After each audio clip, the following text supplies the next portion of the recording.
Bien, bonjour à tous, bonjour à tous.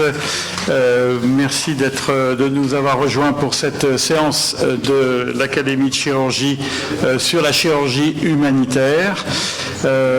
Avant de commencer cette séance, un rappel, donc le lancement de la fondation de l'Académie de chirurgie, qui est abritée par la fondation de l'Académie de médecine, aura lieu le 31 octobre à 11h et la cérémonie se déroulera dans le réfectoire des Cordeliers.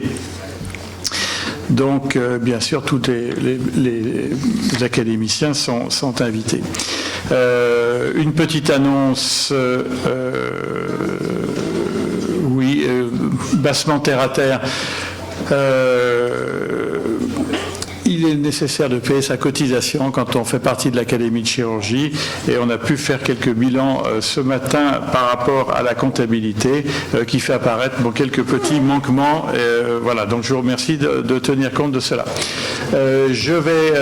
On commence par Patrick Coloby qui va nous faire le résumé de la séance précédente. Bonjour à toutes et à tous. Il y a eu une excellente séance sur l'accès à la chirurgie la semaine dernière, avec d'abord une conférence par Jean-Marie Leminor sur Jean-Frédéric Lobstein, sur la première chaire de l'anatomie pathologique au monde. Puis Olivier Bastin nous a rappelé l'accès aux dons d'organes, avec une croissance forte depuis 10 ans, grâce aux dons post-mortem, aux dons du vivant, et plus récemment, le prélèvement après arrêt circulatoire, ce qu'on appelle le Maastricht 3. Et cet équilibre explique probablement que malgré une baisse d'activité, la France reste en bonne position dans ces prélèvements d'organes. Mais comme tous les commentaires le montrent, on a pris du retard dans le développement du Maastricht 3 dans les CHU ou même dans les CAG dans lesquels ça pourrait se développer. Jacques Belghiti a quand même noté que l'agence de la biomédecine, les décisions n'étaient pas prises par des administratifs mais par des médecins. Et puis il était rappelé que les budgets devaient être plus importants. Et si on compare le budget de l'Espagne pour la transplantation chirurgicale et les prélèvements par rapport à la France, on a un progrès à faire. Christian Espagnol nous a parlé de l'organisation territoriale en chirurgie.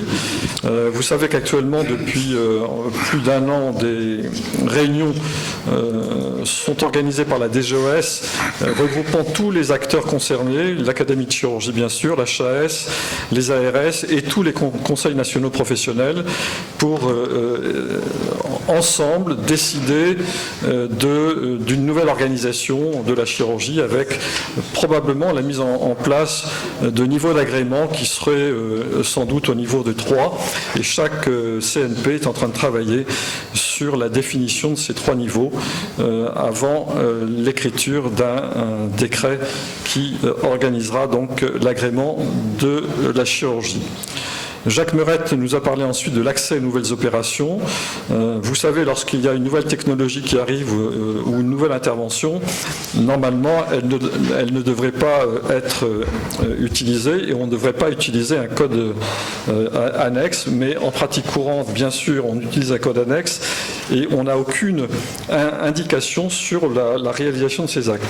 Et lorsqu'un nouvel acte arrive, il faut qu'il y ait une validation par la HAS médico-économique avant qu'un tarif soit donné par la Caisse nationale d'assurance maladie.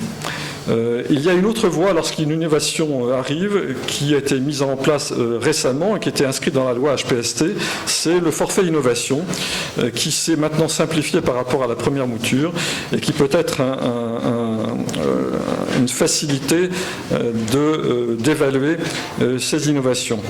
Dans les questions et commentaires, on a parlé bien sûr de la chirurgie robotique et enfin la chirurgie robotique a eu une validation par l'HAS et donc des actes, des codes d'actes descriptifs ont été mis en place en attendant une tarification qui a priori ne devrait pas changer par rapport à cette nouvelle voie d'abord.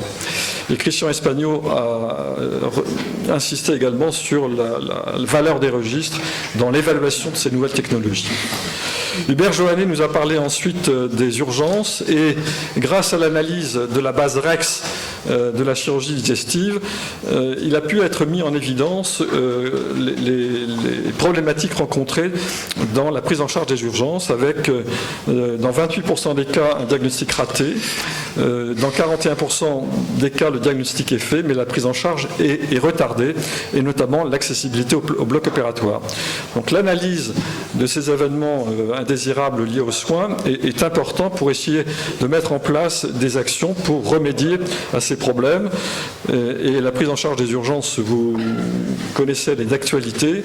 Et dans les commentaires, tout le monde a consenti que les chirurgiens avaient une certaine part de responsabilité dans cette situation de manque de disponibilité et peut-être de compétences aux urgences.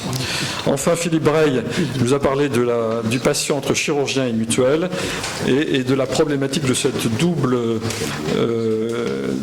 financement de la sécurité sociale des mutuelles et des tarifs conventionnels qui n'ont pas vraiment augmenté. Et si on fait la comparaison entre le prix d'une appendicectomie en 1965 qui correspondait à 900 baguettes de pain en 2015, elle n'est plus payée que 115 baguettes. Je vous remercie. Bien, merci beaucoup. Merci pour ce compte-rendu très fidèle. Est-ce qu'il y a des questions particulières, des objections à adopter ce compte-rendu? Bon, donc on adopte ce compte-rendu.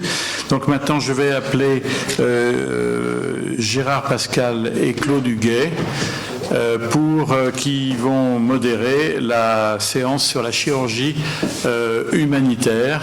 Je vous en prie. Donc nous avons choisi ce sujet car il nous paraît prioritaire. La chirurgie humanitaire, c'est une chirurgie de solidarité qui nous paraît tout à fait essentielle. Et je voudrais insister sur le fait que c'est un des axes de la fondation de l'Académie de chirurgie. Donc il y a l'excellence de la chirurgie essentielle et l'aspect retour à Saint-Côme de notre confrérie. Donc je vous laisse la parole.